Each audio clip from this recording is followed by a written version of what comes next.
of whispered wisdom. Tonight, I invite you to rest your mind and relax into the soothing embrace of history. History that honestly doesn't really matter much. These are the trivial tales of the Victorian era, the odd, unimportant facts that won't keep you awake at night. In fact, they'll probably help you fall asleep. Now, take a deep breath and let yourself settle into a comfortable position. Close your eyes if you can, and let my soft, slow whispers take you on a journey through time.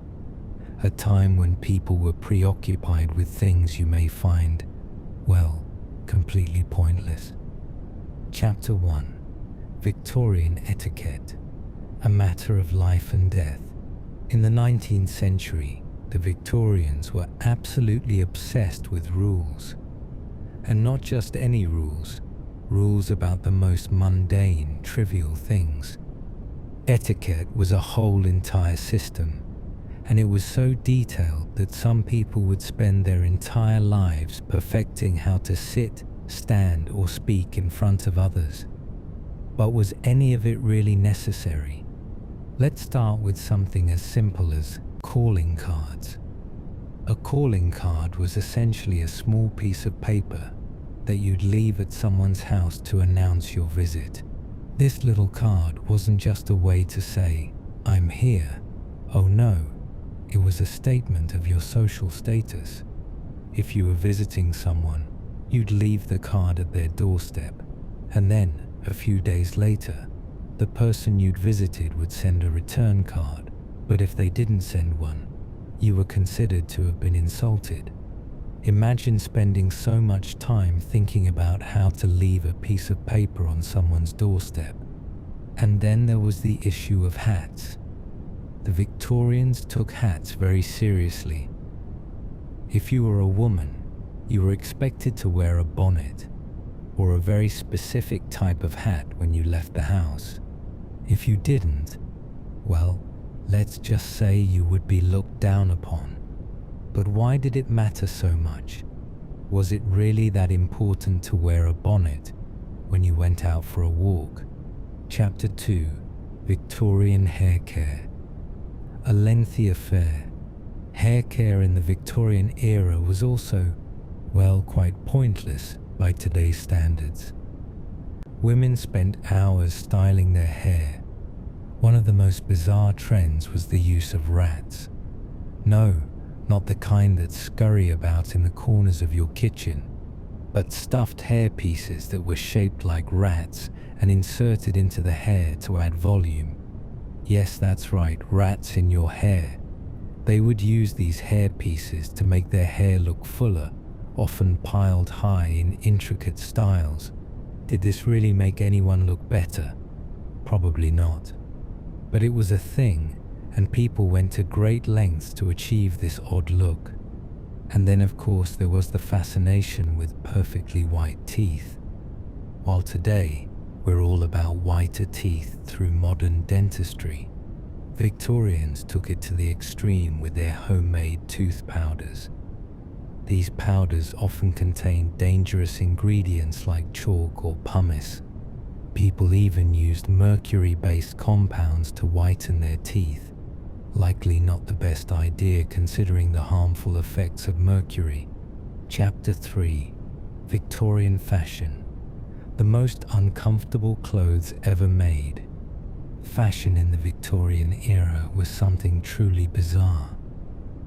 For women, wearing a corset was an absolute necessity.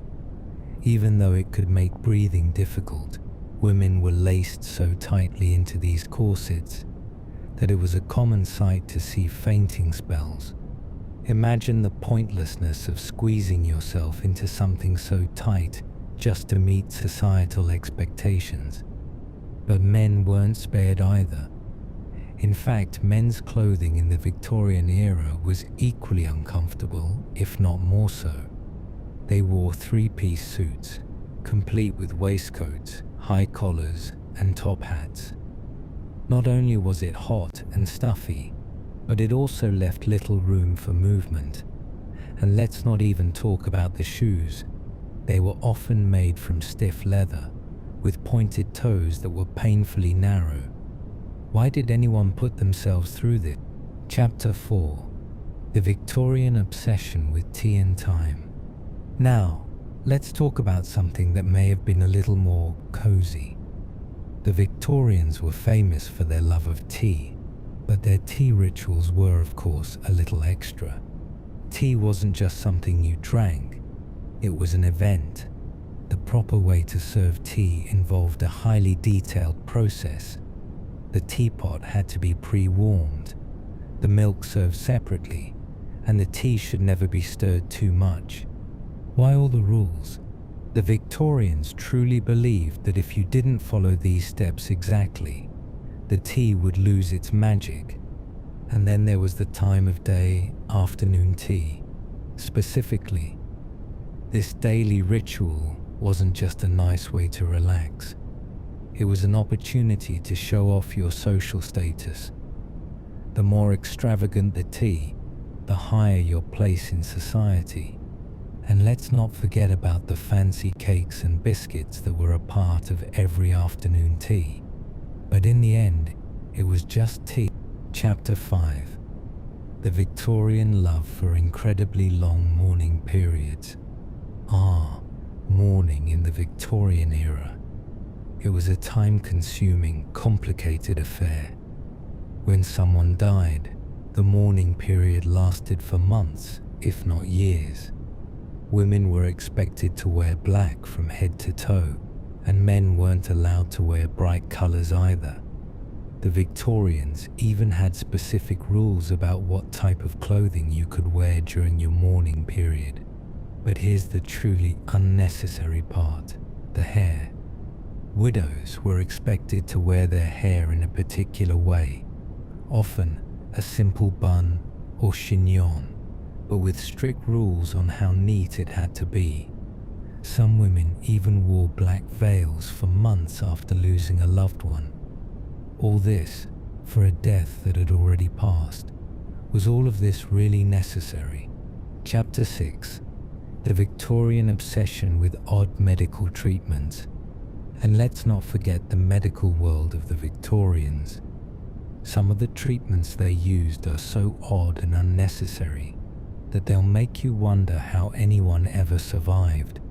One of the most popular treatments for everything from headaches to exhaustion was bloodletting. Yes, they literally believed that draining blood from your body could cure you. And this wasn't just a minor procedure, it was a full-on medical treatment. If you were feeling unwell, you might be prescribed a treatment where blood would be drained from your body, often using leeches. The leeches were applied to the skin, where they would suck out the bad blood. Was this helpful? Probably not, but it was a common practice, and people truly believed in its effectiveness. Chapter 7. Victorian obsessions with names and titles. The Victorians were incredibly particular about names. Titles were very important, but the way you addressed people, that was another thing entirely. Imagine a world where Mr. and Mrs. weren't enough. There were dozens of other titles to memorize, and each one had its own significance. For instance, if you were addressing a person of higher social standing, you might need to use sir or madam. But if they had a specific honorific, you had to adjust accordingly. A duke's son would be referred to as lord, and someone with a royal title would be your grace. This obsession with addressing people the right way didn't just apply to the aristocracy, it trickled down into the middle classes as well.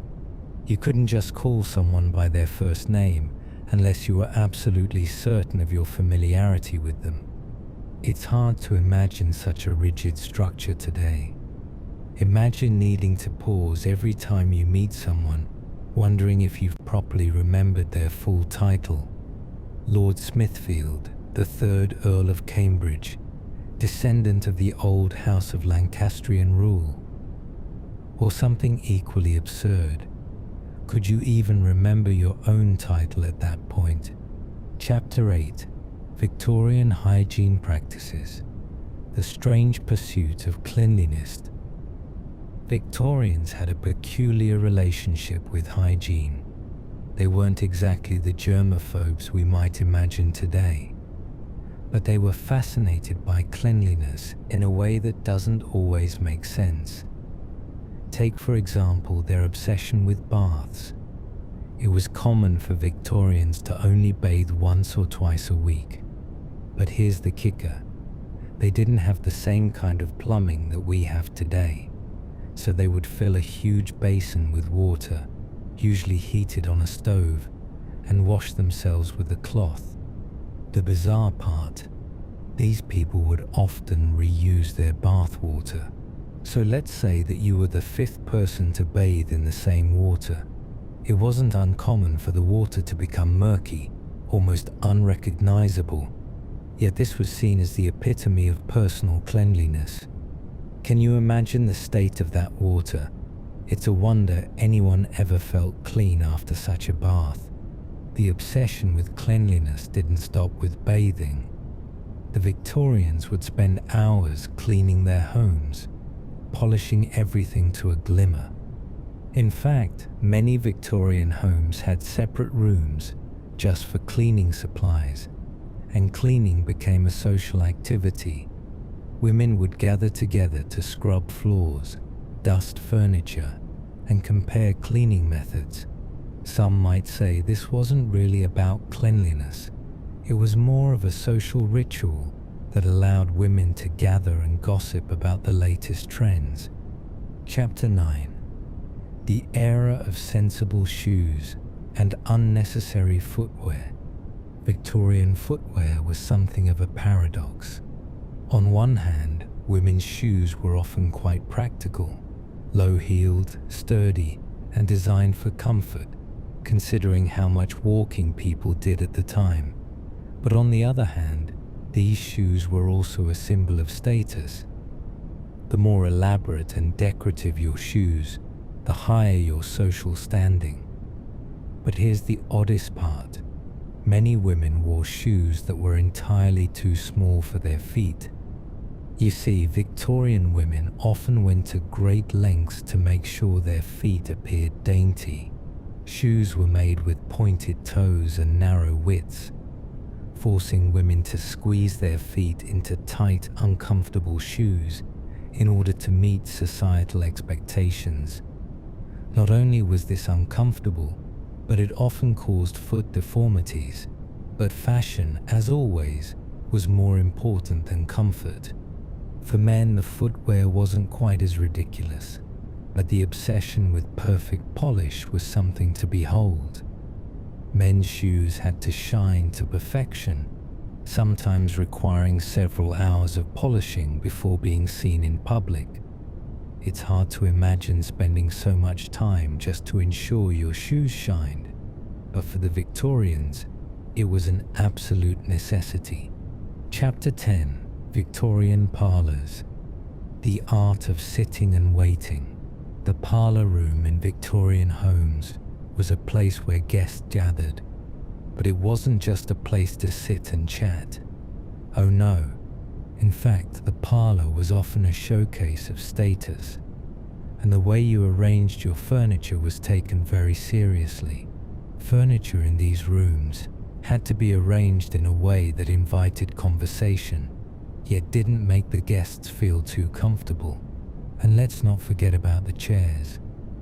Victorians were known for their elaborate chairs, often decorated with lace, intricate woodwork, and plush cushions. But the trick was that these chairs were often so uncomfortable that guests would sit upright, creating the perfect image of polite formality. Imagine being asked to sit in a stiff chair with no cushions to soften the blow, just so you could look proper while engaging in conversation.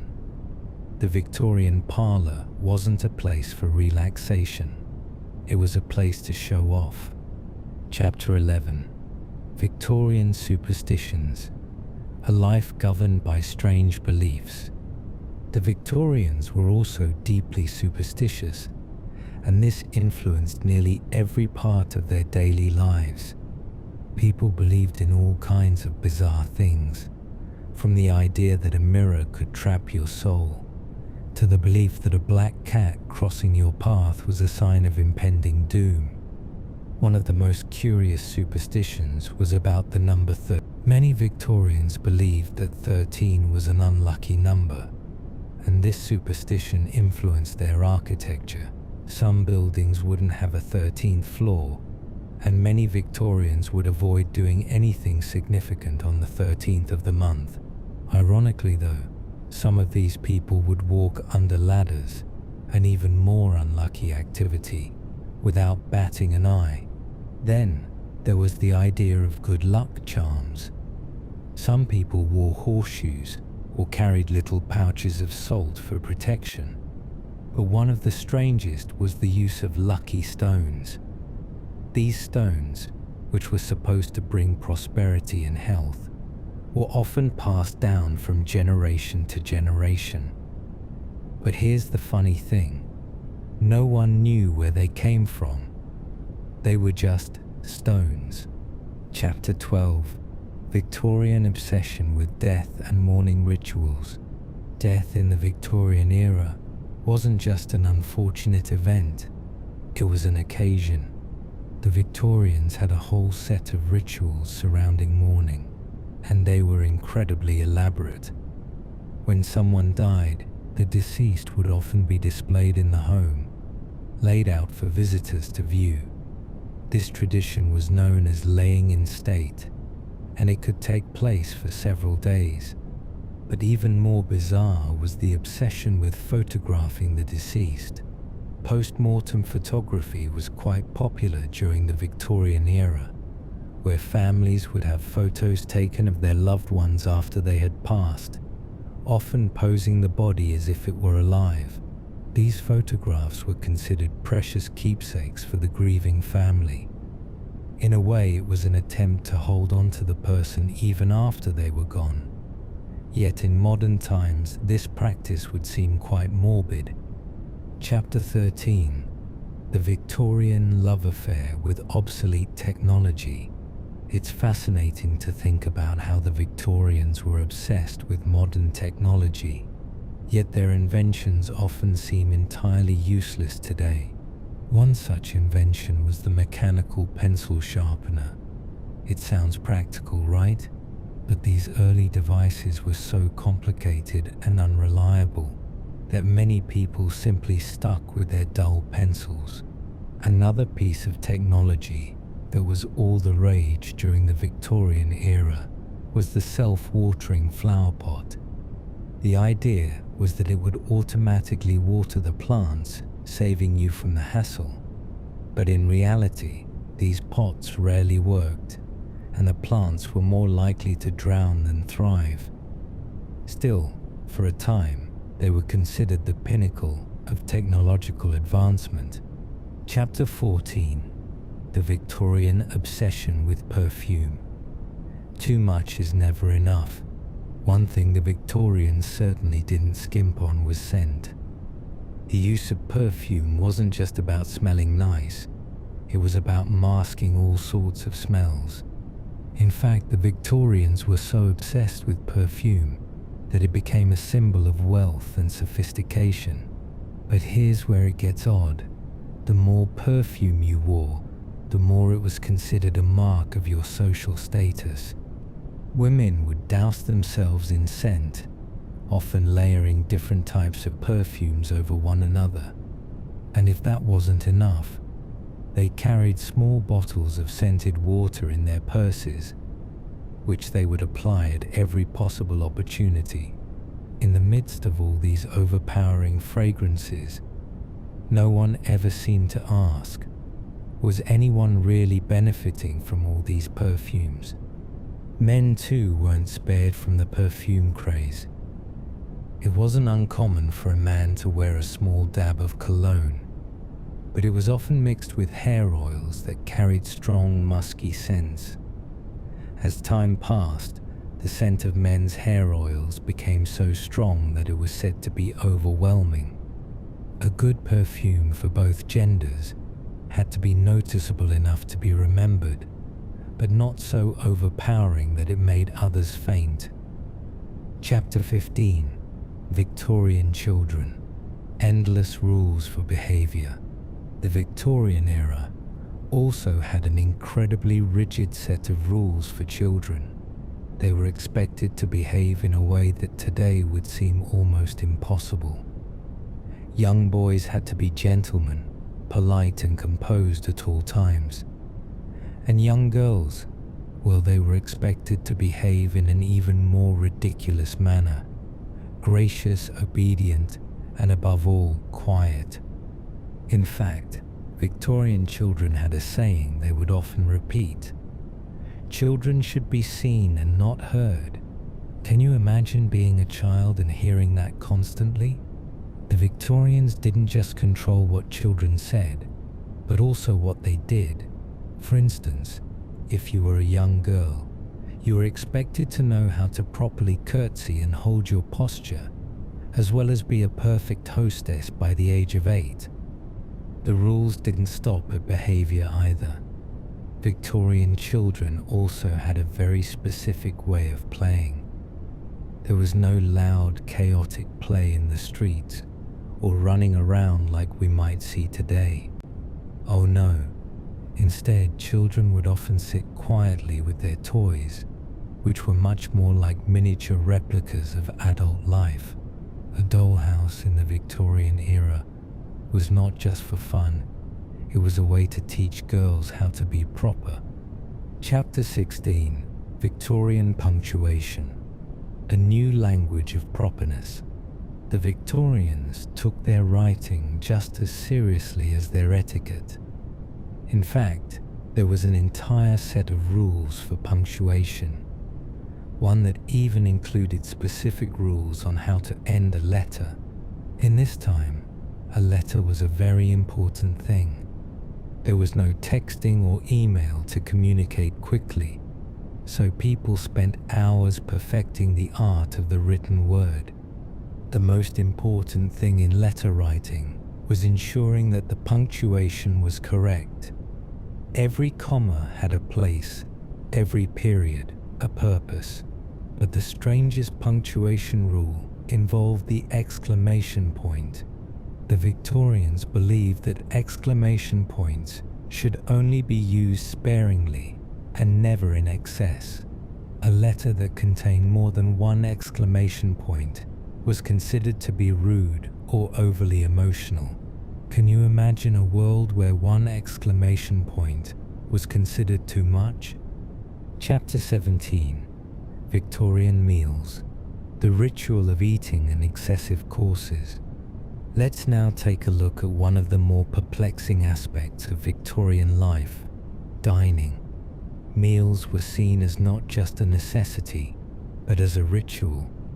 Dinner parties were an elaborate affair, sometimes lasting for hours, and the number of courses served was truly excessive. A proper Victorian dinner could have up to 20 courses. Yes, 20 courses. You'd start with a light soup or appetizer, followed by fish, then poultry, followed by meat, and of course several more rounds of desserts, fruits and pastries. In between there were courses of sauces, jellies and puddings. All the while guests were expected to carry on polite conversation and maintain perfect manners. It wasn't about enjoying the food, it was about social status and presentation. And let's not forget the bizarre practice of soup plates that were used to serve the first course. These were large, shallow dishes that seemed utterly impractical, but were considered a must-have for any well-to-do household. Why was such a large plate necessary for a simple bowl of soup? Was it truly required for proper etiquette, or just another way to show off your wealth? Chapter 18. The Victorian love of strange foods and unusual dishes. The Victorian era also saw some unusual food trends, particularly among the upper classes. Take mock turtle soup, for example. This dish was supposedly made from the meat of a turtle, but in reality, it was made from a calf's head and other odd parts of the animal. Why call it turtle soup then? Well, that was part of the allure. Calling something mock turtle made it seem exotic and fashionable. Another curious dish was spotted dick. Yes, you read that correctly. Spotted dick was a steamed suet pudding filled with dried fruits and covered in a sugary sauce. While the name of the dish might make you chuckle, it was taken very seriously in Victorian kitchens. And then there was the infamous ox tongue. This dish was exactly what it sounds like, boiled ox tongue, which would be served at dinner parties as a showpiece. It's hard to imagine sitting down to a table and being presented with a large boiled tongue as the centerpiece of your meal, but in the Victorian era, it was considered a delicacy. Chapter 19. Victorian homes. The strangest furniture ever made. Victorian furniture was known for being lavish, ornate, and frankly, somewhat impractical. One of the most ridiculous furniture trends of the time was the whatnot. A whatnot was a tall, narrow shelf that would be filled with decorative items, books, or sometimes just dust. People would spend hours arranging their whatnots, which were meant to showcase a family's wealth and taste. But was it really necessary? Then there were the chairs with poofed backs. Those incredibly high, uncomfortable chairs that you'd have to sit upright in, no matter how long the dinner party or conversation lasted. There were also the so-called fainting couches, which were designed for women to lie on during a fainting spell, or just to look fashionable. And don't get me started on the wallpaper. So intricate and heavy, it often made rooms feel more like caves than comfortable living spaces. Chapter 20. The Victorian obsession with ghosts and the supernatural. To finish up our journey through this wonderfully bizarre period, let's talk about the Victorians' obsession with ghosts and the supernatural. The spiritualist movement was in full swing during the late Victorian era, and people, particularly women, would often gather for seances to communicate with the dead. Imagine sitting in a dark room, holding hands with strangers, all in the hopes of contacting a lost loved one. The seances were often theatrical, with mysterious objects floating about, eerie noises, and sometimes even the voice of the deceased allegedly speaking through the medium. While many of these seances were later revealed to be tricks, the Victorians were deeply invested in the belief that spirits could communicate with the living. But even more absurd was the idea of spirit photography. People would pay to have their photos taken, hoping that the spirit of a departed loved one would appear in the photograph. These ghostly images became popular, though it's safe to say they were often more the result of trick photography than anything supernatural. Chapter 21. The Victorian obsession with post-mortem keepsakes. The Victorian obsession with death wasn't confined to funerals or mourning rituals. In fact, some of the most bizarre practices involved the creation of keepsakes from the deceased. These mementos were considered tokens of remembrance, but they often crossed into the realm of the macabre. One of the most unsettling practices was the creation of mourning jewelry. This jewelry, often made from the hair of the deceased, was worn by the grieving relatives as a symbol of love and loss. Yes, hair. People would collect strands of hair, braid them into intricate patterns, and incorporate them into brooches, necklaces, and even rings. Imagine wearing a piece of someone's hair around your neck for years. It was a peculiar way to remember a loved one. But for Victorians, it was considered both sentimental and beautiful. Other post-mortem keepsakes included locks of hair that were framed and hung on the wall, or, even stranger, the creation of death masks. These were plaster molds of the deceased's face, sometimes painted to make them look lifelike. It's difficult to fathom how such morbid practices could have been seen as comforting, but for the Victorians, they were an essential part of the grieving process. Chapter 22: Victorian Home Decor. The overuse of lace and velvet. Victorian homes were often overstuffed with decorative items, and one of the most common materials used in these decorations was lace. Lace was everywhere. It adorned curtains, tablecloths, and even lampshades. And let's not forget about the lace doilies, those little pieces of cloth placed on almost every surface to keep things proper. The obsession with lace didn't stop there. Furniture was often draped in velvet, which, while luxurious in appearance, was a nightmare to clean.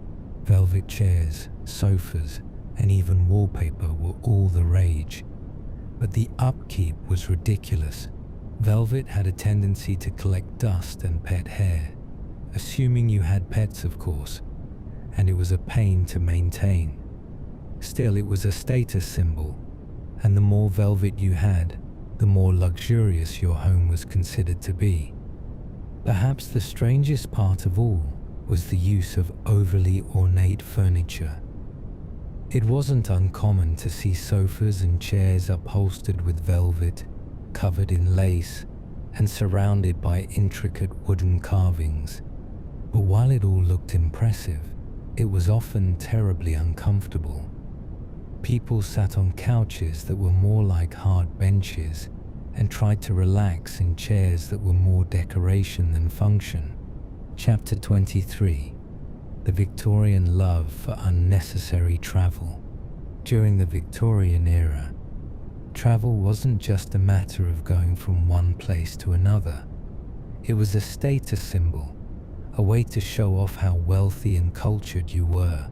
While the upper class traveled to distant places for leisure, the lower classes traveled less frequently, but still managed to find ways to spend money on travel-related luxuries. One of the most peculiar travel trends of the time was the obsession with the Grand Tour. This was an extended trip through Europe, meant to educate young men, usually from wealthy families, in the art of refinement. The Grand Tour would often last for months, and it wasn't just about sightseeing, it was about visiting museums, attending opera performances, and mingling with society's elite. But here's the kicker. The Grand Tour wasn't necessarily about learning anything useful. In fact, it was mostly about socializing, showing off, and acquiring expensive souvenirs. What a strange and unnecessary practice, spending months traveling simply to accumulate cultural experiences that weren't all that useful once you returned home. Yet, for the wealthy Victorians, it was the height of sophistication. Chapter 24: The Victorian Fascination with Strange Animal Oddities.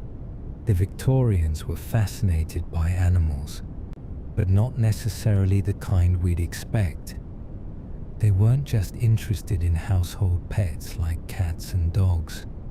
No, they took their interest in the animal kingdom to strange new heights. For example, it wasn't uncommon for wealthy Victorians to keep exotic pets, monkeys, parrots, even snakes, as symbols of their wealth and status. But perhaps the oddest of all was the Victorian love of taxidermy. The Victorians would often have wild animals preserved and mounted in lifelike poses for display in their homes. Imagine walking into a drawing room and seeing a stuffed fox or a taxidermied owl perched on a shelf, staring back at you with glassy eyes. This was considered an elegant touch to the home decor. And then there were the curiosities, strange animal collections that were meant to impress guests. People collected everything from stuffed rats in odd poses to preserved animal fetuses in jars. These oddities were displayed in parlors and were often discussed in hushed tones. It seems almost unbelievable, but for Victorians, this was considered an exciting way to show their refined taste. Chapter 25. The Victorian practice of unnecessary letter writing. Victorians didn't just communicate through letters. They wrote long, laborious letters. These letters weren't just about providing information. They were meant to be works of art. People would spend hours perfecting their penmanship, using fancy stationery and intricate wax seals to make their letters look as formal as possible. But the strangest part of Victorian letter writing was the practice of writing thank you notes for even the smallest of gestures. Imagine receiving a simple gift, like a book, and then being expected to send a lengthy, flowery note of gratitude. These thank you notes could be pages long, often describing how much you appreciated the gift and how it would enrich your life. This was not just a social nicety, it was an obligation. The more gratitude you expressed, the more gracious you seemed. It wasn't just thank you notes either. The Victorians had a whole system of letter writing that extended to social invitations, congratulations, condolences, and even apologies. One can't help but wonder if all of this writing was a little over the top, especially when you consider that many of the letters were never even read in full. They were simply decorative, part of the elaborate social dance that defined the era. Chapter 26. Victorian entertainment. More than just a little over the top. When it came to entertainment, the Victorians took everything to extremes. For example, theatre performances were often long, drawn-out affairs that could last for hours. Audiences would sit for performances that included multiple acts, extravagant costumes, and dramatic performances that seemed more about spectacle than substance. But it wasn't just the theatre that was overdone. The Victorians were also obsessed with public exhibitions and displays. One of the most popular pastimes was going to see freak shows, which featured individuals with unique or unusual physical traits. These shows were widely accepted, despite the fact that they exploited the people involved. Another curious form of entertainment was gatherings that involved nothing but watching people talk and read aloud. Some people even held events where guests were invited to listen to someone read poetry, historical speeches, or even the Bible for hours on end. These gatherings were often seen as educational, but they were as tedious as they were long. Chapter 27. Victorian oddities. The strange fashion of over-decorated rooms. Victorian homes were known for their over-the-top decor. Every room was filled with ornate furniture, lace curtains, and intricate wallpaper patterns. It wasn't enough to have a simple, neat room. Every space had to be a visual spectacle. Imagine walking into a room and being overwhelmed by the sheer volume of decoration. Velvet drapes, framed pictures, and decorative items everywhere you looked. There was a particular obsession with picture walls, which were walls completely covered in framed paintings, portraits, and photographs. These walls were often so crowded that it was difficult to see what the artwork actually was. But for the Victorians, this was considered the height of style. It wasn't about the art itself. It was about how much art you could cram into a single space. Chapter 28. The Victorian fascination with objects. Collecting for the sake of collecting. Finally, let's look at the Victorian obsession with collecting things. It wasn't just about having valuable possessions. It was about the act of collecting itself. Victorians collected everything from seashells to beetles, from fossils to coins. They didn't necessarily collect things that were useful, they just collected for the sake of it.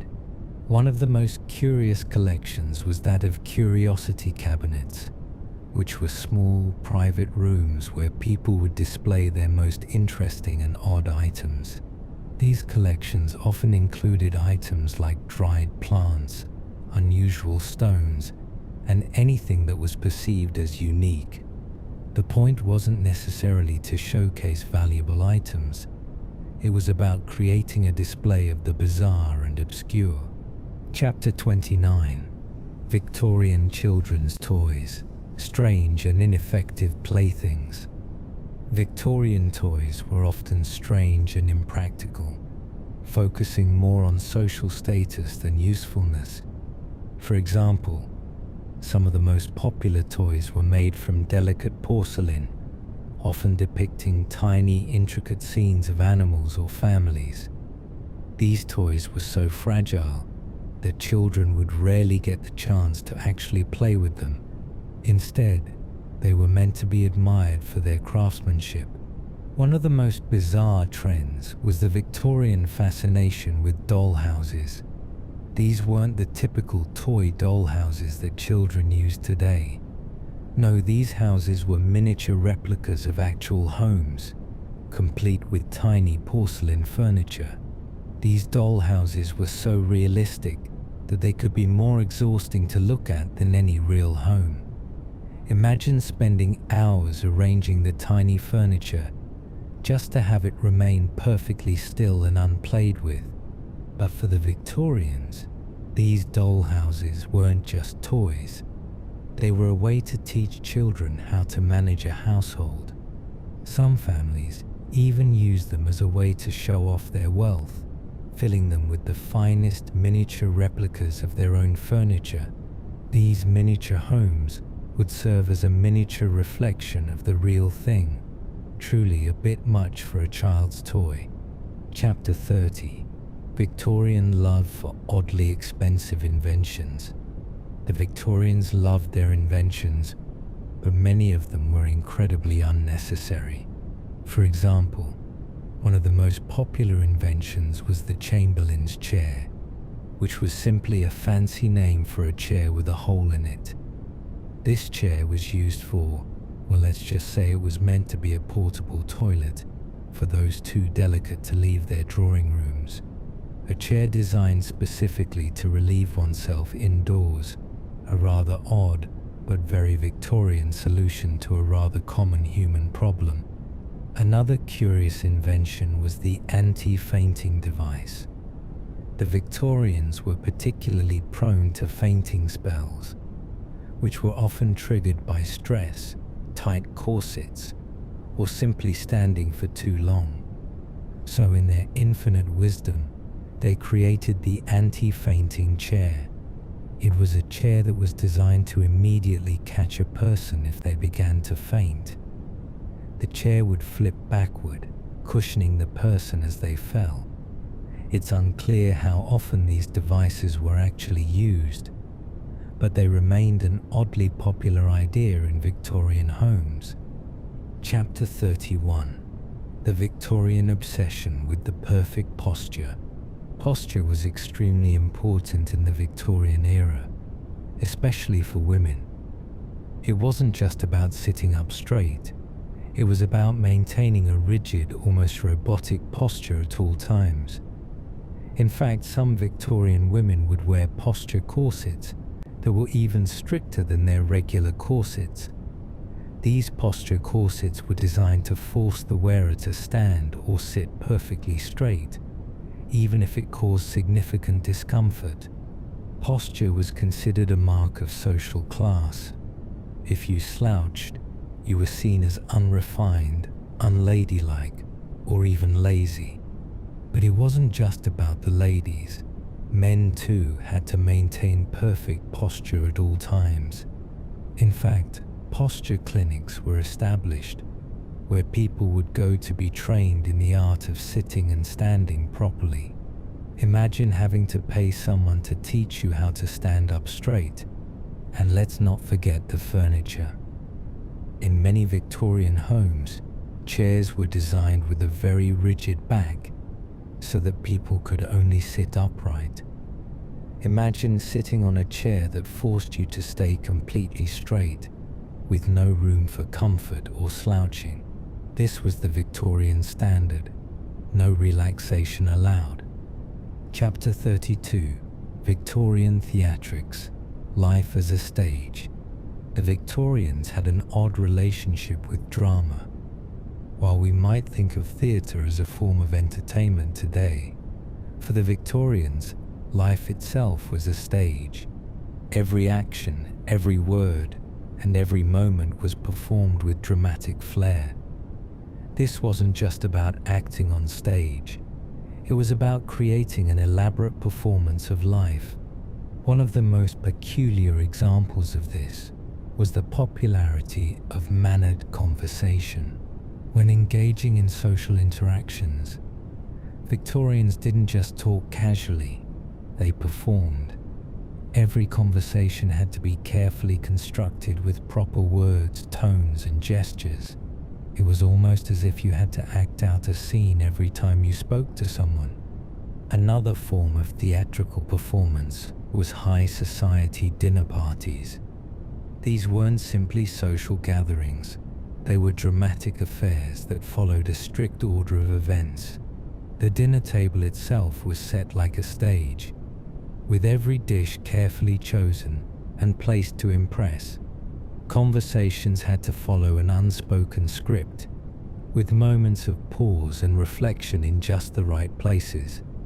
Social dynamics were carefully orchestrated, and the slightest misstep could cause a scandal. Chapter 33. Victorian obsession with public health and medical warning. Victorians were highly concerned with public health, but their understanding of health was often quite misguided. One of the strangest health-related trends was the excessive use of health tonics. These tonics were sold as cure-alls for anything from fatigue to digestive issues. But many of these tonics were made from ingredients that were actually harmful, like alcohol, opium, or even lead. Another odd health trend was the widespread fear of overexertion. People were obsessed with avoiding any physical strain that might cause the body harm. In fact, many Victorians believed that even the slightest physical exertion, like walking up a set of stairs or carrying a heavy book, could cause serious damage to the body. To prevent this, Victorians would rely on various contraptions, like mechanical vibration machines, that were supposed to help them stay healthy without moving much. Perhaps the most peculiar of all health trends was the Victorian obsession with bathing for health. While they only bathed once or twice a week, the Victorians were firm believers that baths could cure just about anything. But instead of taking a normal bath, they would often soak in what were called medicinal baths, which were filled with strange concoctions like sulfur, seaweed, or herbs. These medicinal baths were thought to improve circulation and purify the body, but they were likely no more effective than a simple, regular bath. Chapter 34. Victorian obsession with record keeping and bureaucracy. Victorians loved lists, records, and proper documentation. In fact, they were some of the earliest practitioners of what we now call bureaucracy. Everything from social events to personal finances to household chores was meticulously documented in detailed notebooks and journals. If you didn't keep track of your life in an orderly fashion, it was seen as a major failing. One of the most curious aspects of this obsession was the ledger book. These books were used to keep track of absolutely everything, from the number of steps taken each day to the exact amount of time spent on a given task.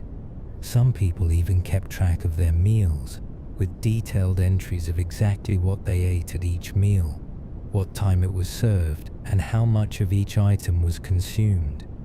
This was seen as a way to maintain order in an otherwise chaotic world.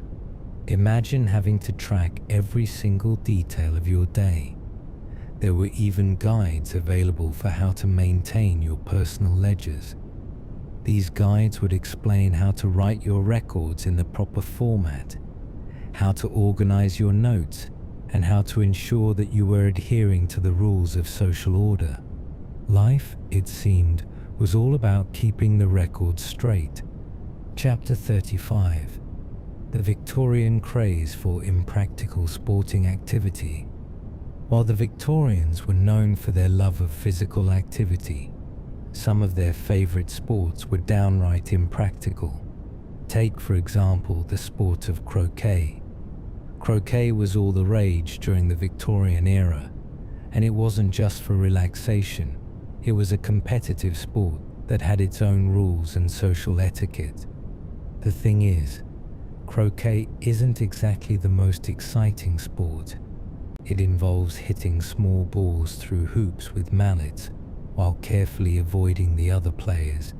It was seen as a genteel pastime reserved for the upper classes, but for the working class, who had more important things to do, croquet seemed a little unnecessary.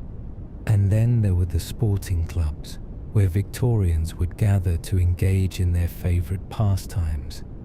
These clubs were often exclusive and required members to adhere to a very strict code of conduct. The focus wasn't necessarily on enjoying the sport. It was about maintaining your social status and showing others how refined you were. Chapter 36. The Victorian craze for indoor gardens and greenhouses.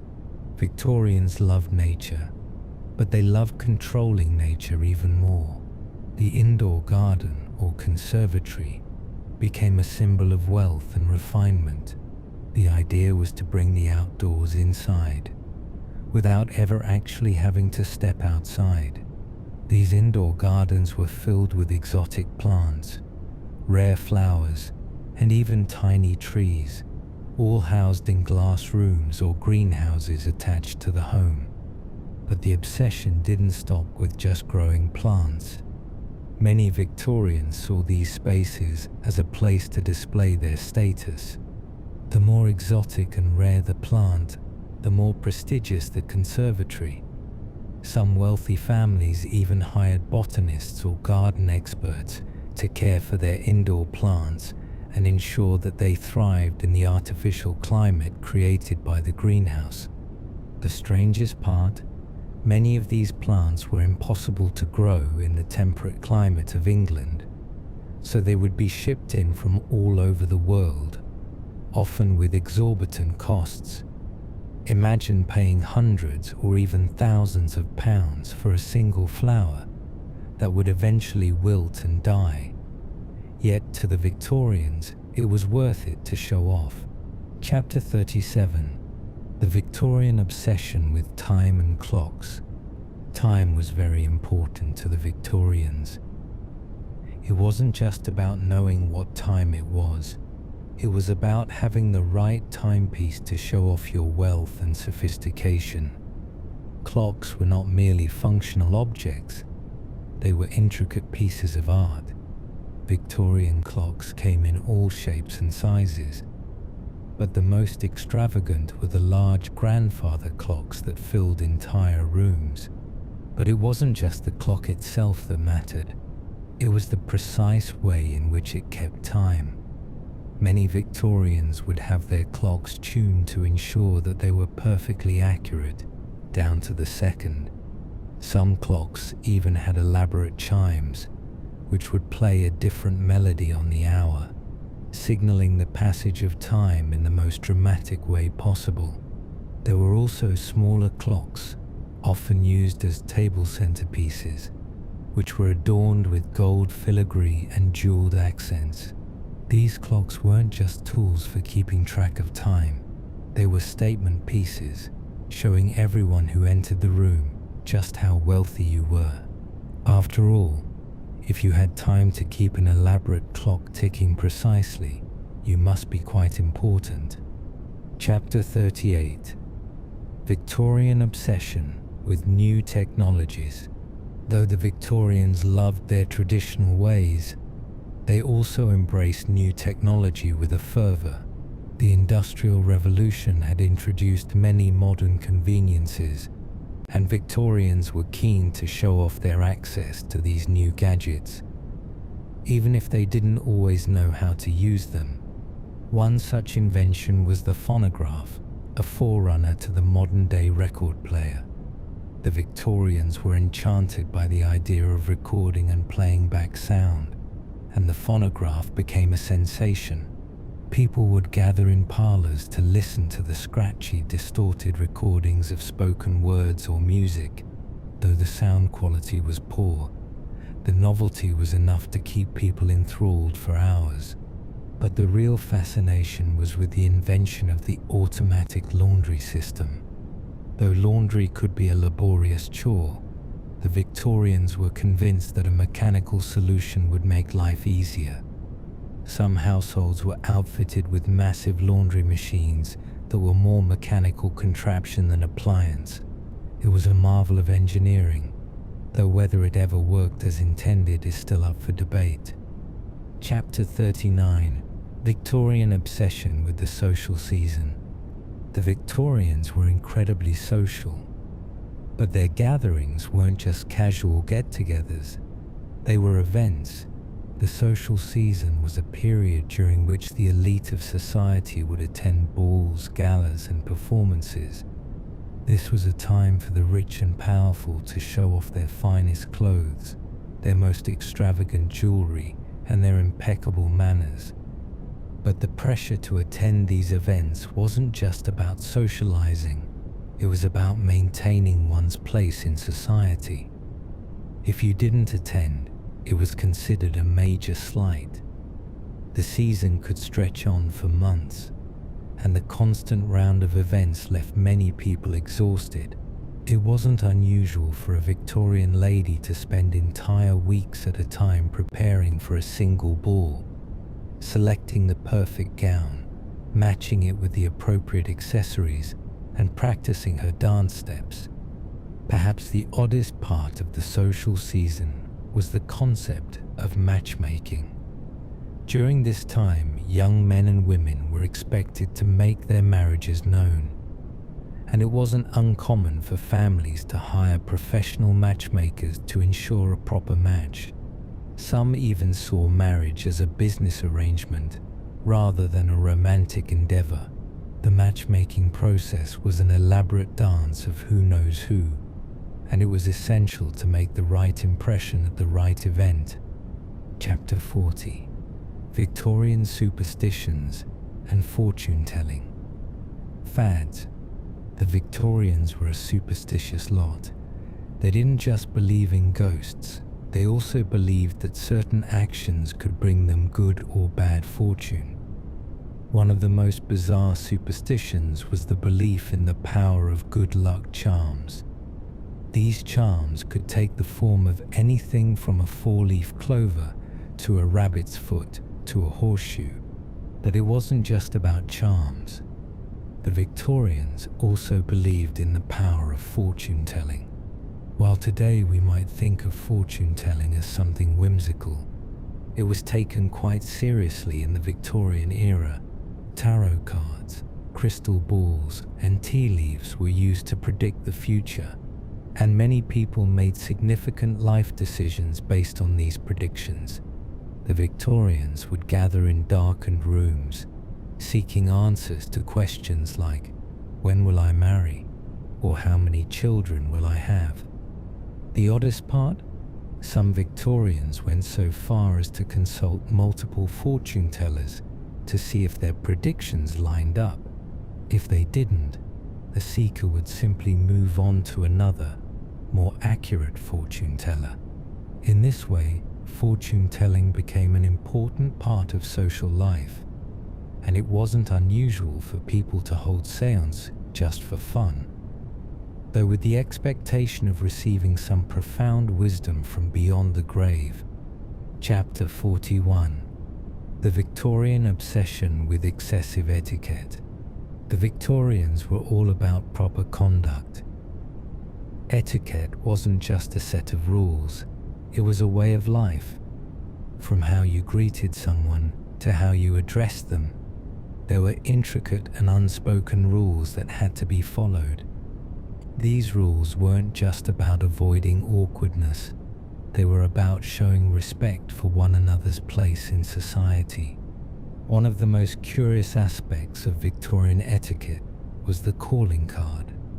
These cards were used by people to announce their presence when they visited someone's home. Instead of knocking or ringing the doorbell, you would simply leave your card at the door and wait to be invited in.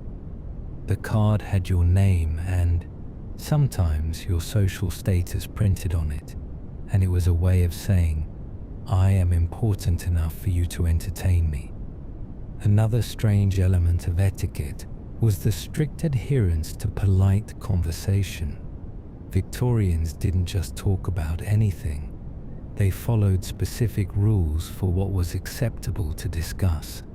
Politics, religion, and certain types of humor were seen as taboo, while topics like the weather, the latest fashion trends, and the health of acquaintances were always acceptable. Imagine sitting through an entire dinner party. It was a world built on politeness, sometimes to the point of absurdity. Chapter 42. Victorian Fads in Penny Dreadful Literature. In the world of literature, the Victorians had a peculiar fascination with the macabre and sensational. One of the most popular genres during this time was penny dreadfuls, which were cheap novels that contained lurid tales of crime, horror, and adventure. These novels were serialized, meaning readers had to wait for the next installment, often with great anticipation. The penny dreadfuls were full of outlandish characters and exaggerated plots. The most famous example is Sweeney Todd, the infamous demon barber of Fleet Street, whose murderous exploits thrilled audiences. But penny dreadfuls didn't just feature gory tales. They often contained elements of mystery, romance, and the supernatural, all mixed together in a heady brew of excitement. Though the stories were often over the top, they were immensely popular, especially among the working class. They offered a cheap thrill, a chance to escape from the monotony of daily life and dive into a world of intrigue and danger. In a way, they were the Victorian equivalent of modern-day soap operas, full of twists, turns, and improbable outcomes. As we come to the end of our journey through the curious and eccentric world of the Victorians, we can't help but marvel at the fascinating contradictions that defined their era. In a time that prized elegance and refinement, there was a simultaneous obsession with the bizarre and the unusual. From extravagant social seasons to impractical inventions, the Victorians managed to blend sophistication with peculiarities, creating a world that was as strange as it was structured. The lives of these long-gone individuals were full of rituals and routines that we might find baffling today. Their obsession with decorum, their fascination with death, their elaborate displays of wealth, these were all reflections of a society that was both forward-thinking and yet deeply entrenched in old traditions. It's as if every room in a Victorian home, every outfit, every word spoken, carried with it the weight of centuries of history, each part contributing to the intricate social dance they performed. But as we listen to these odd, outdated practices and customs, let us remember that every era, every culture has its quirks. The Victorian obsession with status and the seemingly frivolous habits of their daily lives remind us that people, no matter the time period, have always been searching for meaning, comfort, and connection, even if it sometimes came in strange and complicated forms. In the end, perhaps we're not so different from the Victorians. Just as they sought to bring order and beauty into their lives, we too find ourselves navigating the complexities of society, the pursuit of happiness, and the inevitable changes that time brings. And though the world may look different today, the human desire for connection, comfort, and the occasional indulgence in the absurd remains unchanged. As we close the door on our Victorian adventure, we may find that the strangest thing of all is how, in their own way, the Victorians were simply like us, trying to make sense of the world around them, finding joy in the oddities, and creating memories in the small moments of life. So as you drift off into a peaceful sleep, think of the Victorians and their intricate world. Let their strange yet beautiful lives fill your dreams, as you rest in the knowledge that the quirks of the past have shaped the present, and perhaps they'll continue to shape the future. Good night.